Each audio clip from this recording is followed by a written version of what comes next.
Hello and welcome to this Journaling for Wellbeing workshop. This is the second of 5 workshops. Last week we covered an introduction to wild writing, and this week we are focusing on raising awareness over our wellbeing. My name's Gemma, I'm a coach. I work with individuals and businesses, and part of my work is helping people prioritise their well-being and overcome barriers to putting their own well-being and self-care first. Those of you who were here last week will know that through my own journey and by supporting others on theirs, journaling has become a regular feature in my day-to-day, but also within my coaching sessions, as I've introduced this at the start of many of my coaching sessions. And just taking the time for a few moments to journal together. I've had some great feedback from people who've never done it before. And the more that I've spoken about it, the more people have come to me and said that they wish that it was something that they could do, that they don't know how to do it, that they're not very good writers, that they don't have time. And this is really where the idea for this workshop came from. I've known and seen the difference that it's made to me personally, but also to others. And I really wanted to share that with people to help them understand how easy it is to incorporate it into your life too. You don't need a lot of time, and you don't need to be a best-selling novelist to start journaling and for this to make a huge difference to your well-being. There are so many benefits to take from journaling, and I will just mention a few of those in a short while. So why are we here? This is just to recap on why journaling can be useful. We are busy people and our minds are on overdrive. We are dealing with a lot day to day, but also the complexity of the world that we live in as our priorities have changed.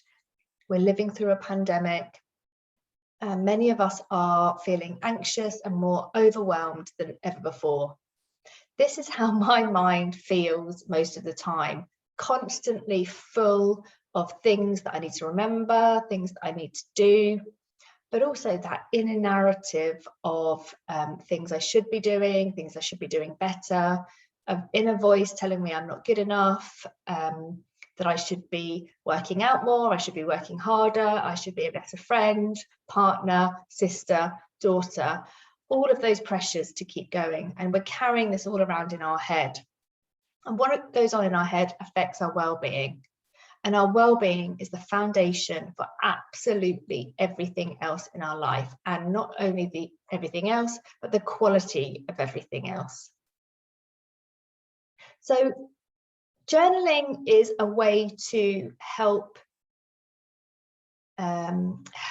clarify, help see clearly, help make sense of that overwhelm, and to help take our complex thoughts, feelings, emotions and get them onto the page.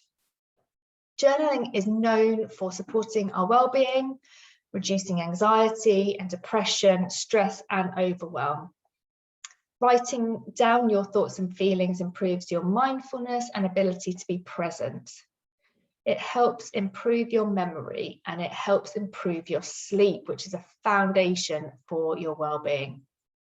It helps to build resilience, improve self-confidence, and it can just help you with your to-do list. So the process of writing helps see clearly, it helps organize your mind. Remember that first image that I shared. The process, it helps to relieve the weight of everything that you're carrying around. It can reassure you that you're not going to forget anything, and it can help you actually over time pick up themes and then help understand some of those themes.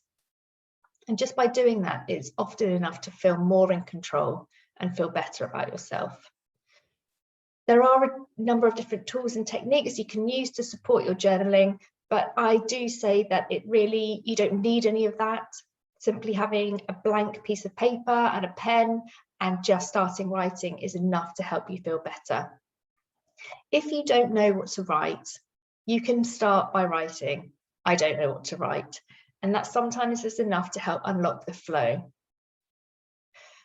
Last week, we focused on wild writing, which is a technique that is basically a freestyle writing. There are no rules, there are no structures or guidelines. You simply take the pen and you start writing whatever is on your mind without judgment or fear.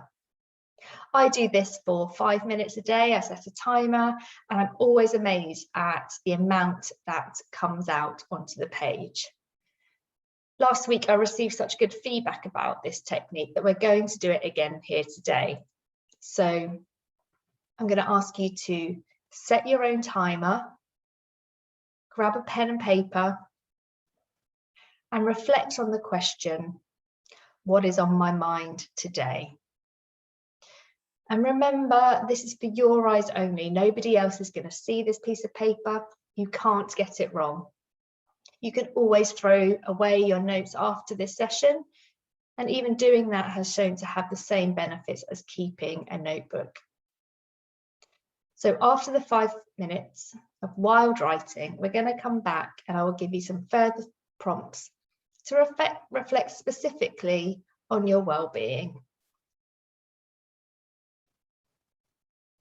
Okay, good luck.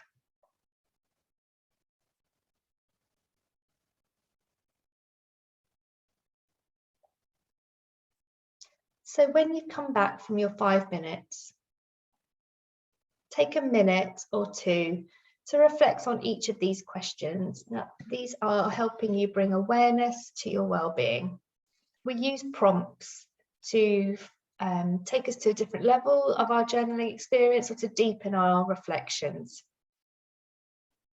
So I'd like you to think about, what does well-being mean personally to you? Putting all your comparisons to one side, describe what well-being means to you. Secondly, what challenges are you facing in relation to your well-being?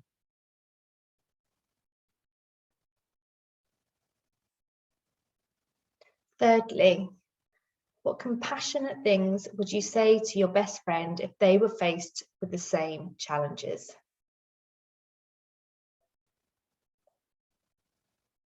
And what one thing can you do for yourself this week to help you overcome one of those challenges and to really nurture yourself?